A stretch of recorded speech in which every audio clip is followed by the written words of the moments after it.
துலாம் ராசி மற்றும் துலாம் லக்ன அன்பர்களுக்கு இந்த ஜூன் மாத கிரகநிலைகளை பார்க்கும்போது உங்களுக்கு 5ஆம் வீட்டில் சனி பகவான், 6ல் ராகு, 7ல் செவ்வாய், புதன், சூரியன், சுக்கிரன், குரு 4 கிரக சேர்க்கை 8ஆம் வீட்டில்.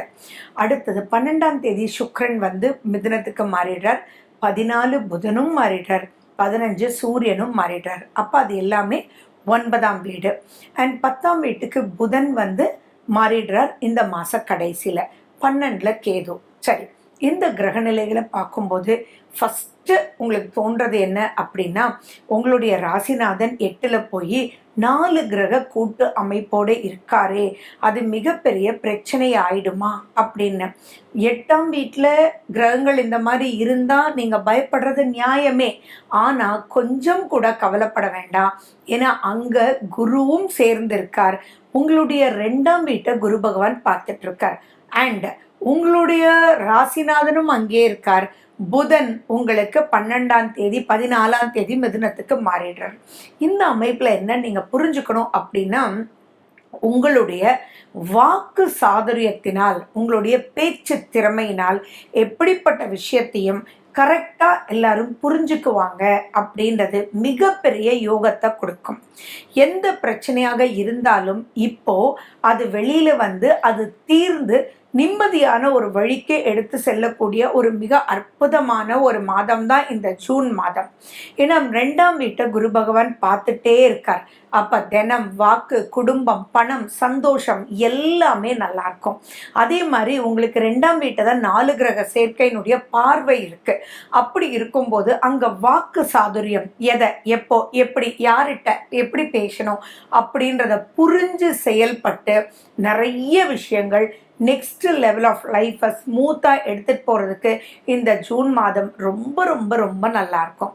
அது மட்டும் இல்லாமல் சனி பகவான் தன்னுடைய 7ஆம் பார்வையாக உங்களுக்கு உங்கள் லாபஸ்தானத்தை பார்க்குறாரு. அப்படி இருக்கும்போது எது எப்படி எந்த பிரச்சனைகள் வந்தாலும் ஃபைனலாக அது சாந்தமாகவும் ஸ்மூத்தாகவும் லாப ரீதியாகவும் உங்களுக்கு வந்து ஃபினிஷ் அடையும். ஸோ இங்கே என்னென்னா கம்யூனிகேஷன் தான் இங்கே first becomes the first place. So through communication உங்கள் பிஸ்னஸ் ரொம்ப நல்லாயிருக்கும், நீங்கள் போகிற ஜாப் நல்லாயிருக்கும். படிக்கக்கூடிய குழந்தைங்களுக்கு கூட படிப்பு இந்த இடத்துல தடுமாறுதே, இந்த குரூப் எடுத்தது ரைட்டா ராங்கா அப்படின்னு ஒரு கன்ஃபியூஷன் இருந்தால் கூட அந்த கன்ஃபியூஷன் லாபகரமாக தெளிவு பெற்று, எல்லாத்துலேயும் தான் கன்ஃபியூஷன் இருக்குது, இந்த கன்ஃபியூஷனை திறம்பட என்ன பண்ணினா ஜெயிக்க முடியும் அப்படின்றது உங்களுக்கு தெரிய வரும். சி ஃபார் எக்ஸாம்பிள் சுக்ரன், நீங்கள் வந்து துலாம்னாலே சுக்ரன், அந்த சுக்ரன் 8ஆம் வீட்டில் ஆட்சி பெற்று இருக்கு. அப்போது நீங்கள் வந்து ஃபார் எக்ஸாம்பிள் உங்களுக்கு வந்து ஒரு ஆர்கிடெக்ட் அப்படின்ற ஒரு படிப்புக்கு நீங்கள் போயிட்டீங்க இப்படி வச்சுக்கோங்களேன். ஸோ ஒரு மணிப்பால் யூனிவர்சிட்டிக்கு நீங்கள் போயிட்டீங்க. அப்போ நீங்கள் ஆர்கிடெக்டாக அங்கே உள்ளே போனதுக்கப்புறம் ரொம்ப கடுமையான விஷயங்கள் சொல்கிறாங்க, நம்மளாலலாம் முடியுமா அப்படின்னு பயங்கர பதட்டம், பயங்கர கன்ஃபியூஷன். அப்படி இருந்தாலும் கூட ஆட்டோமேட்டிக்காக லாபஸ்தானத்தை சனி பகவான் பார்க்கறதுனால அந்த லாபஸ்தானாதிபதி சூரியன் பார்த்தீங்கன்னா 8லையும் 15ஆம் தேதிக்கு மேலே 9லையும் இருக்கிறதுனால குருனுடைய யோகம் பெற்று குரு உங்களுடைய 2ஆம் பார்வையை பார்க்கறதுனால நாளைக்கு இதன் மூலியமா வளர்ச்சி வர்றதுக்கு இப்போ நீங்கள் எடுக்க வேண்டிய முயற்சி தான் இது அப்படின்றது புரியும். அண்ட் உங்களுடைய ஃபேமிலி மெம்பர்ஸும் உங்களுக்கு ஆதரவாக இருப்பாங்க. நிறைய விஷயங்கள், யாரோ வந்து ஒரு டீச்சராக இருக்கலாம், தம்பி உன்னை விட வீக்காக இருந்தவங்க எல்லாம் இதில் ஜெயிச்சிருக்காங்கப்பா, நத்திங் டு வரி, அதனால நீ பேக் போகாத, எவ்வளோ கஷ்டம் தெரியுமா சீட்டு கிடைக்கிறது, உன்னால் முடியும்ப்பா அப்படின்னு கான்ஃபிடென்ஸை கொடுத்து சூப்பராக உங்களுக்கு சொல்லுவாங்க. அதே மாதிரி பார்த்தீங்கன்னா 2ஆம் வீட்டு அதிபதி யார்? செவ்வாய். அவர் 7ஆம் வீட்டில் இருக்கார். 5ஆம் வீட்டிலேருந்து சனி பகவான் அந்த செவ்வாயை பார்த்துட்டு இருக்கார். அப்படி இருக்கும்போது இங்கே நீங்கள் என்ன புரிஞ்சுக்குவீங்க அப்படின்னா, சோர்வு கூடாது, டெய்லி எக்ஸசைஸ் பண்ணணும், பிளான் பண்ணணும், ஜட்ஜ் பண்ணணும், எதை எப்போ எப்படி பண்ணணும் அப்படின்னு புரிஞ்சுக்கணும். ஆர்கனைஸ் பண்ணினா முடியாதது எதுவுமே இல்லை. இந்த சீட்டு கிடைச்சது மிகப்பெரிய ஒரு அற்புதமான ஒரு பாயிண்ட், இந்த சான்ஸ் கிடைக்கிறது ரொம்ப அற்புதமான ஒரு விஷயம் அப்படின்றதெல்லாம் புரிஞ்சுக்குவீங்க. இது வீட்டில் இருக்கக்கூடிய இல்லத்தரசிக்கும் இதுதான். இல்லத்தரசின்றது சிம்பிள் கிடையாது. அதுவும் துலா ராசியில் இல்லத்தரசியாக இருக்கிறது அப்படின்றது ரொம்ப ரொம்ப டிஃபிகல்ட். ஏன்னா துலாம் அப்படின்றானே நிறைய விஷயங்கள் சுகமாக ஜொலிச்சு நிறைய விஷயங்கள் சாதிச்சு தான் ஒரு ஆளா ஜெயிச்சு அப்படி வரணும்னு இருக்கும். அதே மாதிரி துலாம் அப்படின்றது திருப்தி அடையிறது ரொம்ப டிஃபிகல்ட். ரீசன் என்னன்னா, அதுக்கு தான் தெராசுன்னு சொல்றது. எப்படி நம்ம ஒரு காய்கறி வாங்கும்போது எது பண்ணினாலுமே அந்த தெராசை கரெக்டாக நிப்பாட்டுறது எவ்வளவு கஷ்டமோ, அந்த மாதிரி இவங்க மனசுல ஓகேன்னு ரைட்டு நிப்பாட்டுறது ரொம்ப கஷ்டம். ஸோ அப்படிப்பட்டவங்களுக்கே இது ரொம்ப ரொம்ப ரொம்ப பொன்னான பீரியட். 5ஆம் வீட்டில் சனி பகவான் இருக்கிறதுனால சில பிரச்சனைகள் உங்களுக்கும் உங்களுடைய குழந்தைகளுக்கும் வரும். அவங்களுடைய முன்னேற்றத்துக்கு நீங்கள் ஏதாவது அட்வைஸ் பண்ணினீங்கன்னா அந்த அட்வைஸ் அவங்க ஏற்றுக்காம போகலாம். பட் ஸ்டில் அந்த இடத்துல திங்க் பண்ணி செயல்படுங்க அப்படின்னு நீங்கள் சொன்னீங்கன்னா ஆட்டோமேட்டிக்காக அதை புரிஞ்சுக்குவாங்க. கம்யூனிகேஷன் ஸ்கில்னால இது பெரிய லெவல் பாதிப்பெல்லாம் ஒன்றுமே வராது. சரி, இது நான் என்ன சொல்ல வரேன் அப்படின்னா, நிறைய பிரச்சனைகள் யாராக இருந்தாலும், இந்த பூமியில் யார் பிறந்திருந்தாலும் அந்த பிரச்சனைகளுக்கு முடிவுகள் கொண்டு வரக்கூடிய வகையில் உங்களுக்கு இருக்கும். இதில் சனியும் செவ்வாயும் ஒருத்தர் பார்த்துக்கிறதுனாலையும் 5ஆம் வீடு 7ஆம் வீடுன்றது ரொம்ப ரொம்ப முக்கியமான ஒரு வீடுகள்.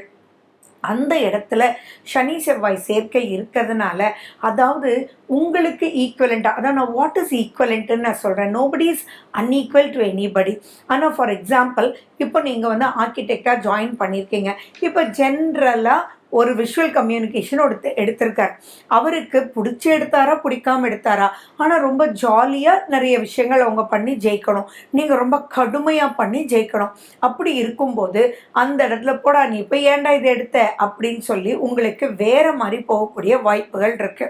ஸோ யார் எது சொன்னாலும் கவலைப்படாதீங்க. எந்த ஒரு நெகட்டிவான ஒரு விஷயத்தையும் உங்களை புட் டவுன் பண்ணுறவங்கள பார்த்து நீங்கள் கவலையே படாதீங்க. அவங்களால இழிச்சொற்கள் கண்டிப்பாக வரும். ஏன்னா செவ்வாய் சனியினால் அப்படி இருக்கிறதுனால நீங்கள் ரொம்ப ரொம்ப எச்சரிக்கையாக இருக்கணும். ஸோ இந்த இடத்துல என்ன சொல்ல வரேன் அப்படின்னா, உங்களை டவுன் பண்ணினாலோ அல்லது உங்களை புரியாமல் பேசினாலோ, இல்லை டவுன் பண்ணினா அப்படின்றத விட உங்களை புரியாமல் பேசக்கூடியவங்க நிறைய பேர் இருப்பாங்க. ஃபார் எக்ஸாம்பிள், நீங்கள் நிறைய சாதிச்சிருப்பீங்க, ஆனால் உங்களை பார்த்து உன்னால் இட்லி சாப்பிட முடியுமா அப்படின்னு கேட்டிருப்பாங்க.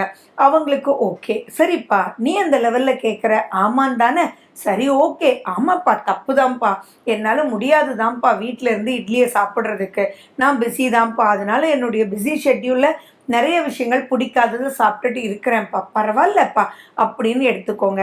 அவங்கள பார்த்து எதுவும் டவுனாவோ ஏளனமாவோ தயவு செஞ்சு வேண்டாம். அங்கே தான் பிரச்சனை வரும்.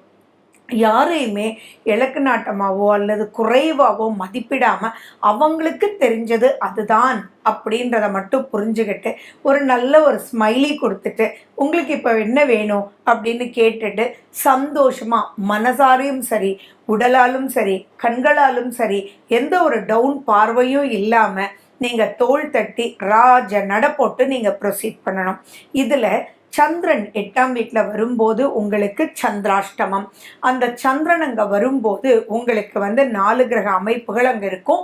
அதே மாதிரி சந்திரன் அங்கே வரும்போது குருச்சந்திர யோகமாகவும் அங்கே போயிடுதுன்றது ஞாபகம் வச்சுக்கோங்க.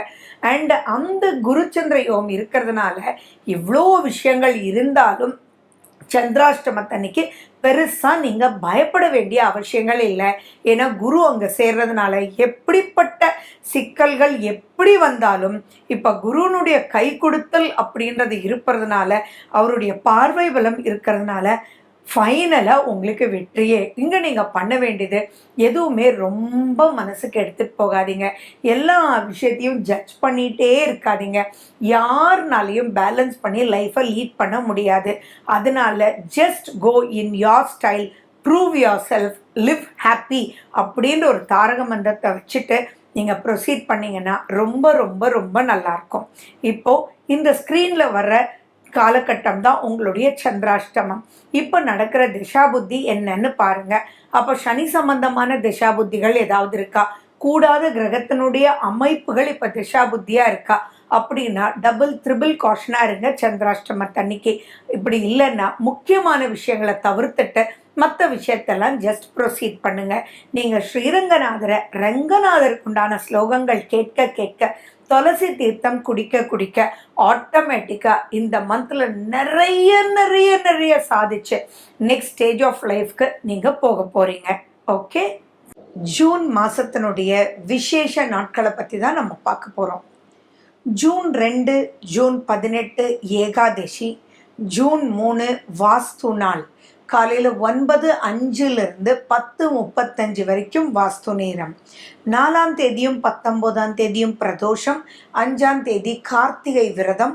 6ஆம் தேதி அமாவாசை. 7ஆம் தேதி சந்திர தரிசனம். 10ஆம் தேதி சதுர்த்தி விரதம். 12ஆம் தேதி ஷஷ்டி. 14ஆம் தேதியும் 29ஆம் தேதியும் அஷ்டமி. 15ஆம் தேதி ஆனி மாத பிறப்பு. 15ஆம் தேதியும் 30ஆம் தேதியும் நவமி. 21ஆம் தேதி பௌர்ணமி. 25ஆம் தேதி ஸ்ரவண விரதம். மேலும் விவரங்களுக்கு போன் நம்பர் 9842266555.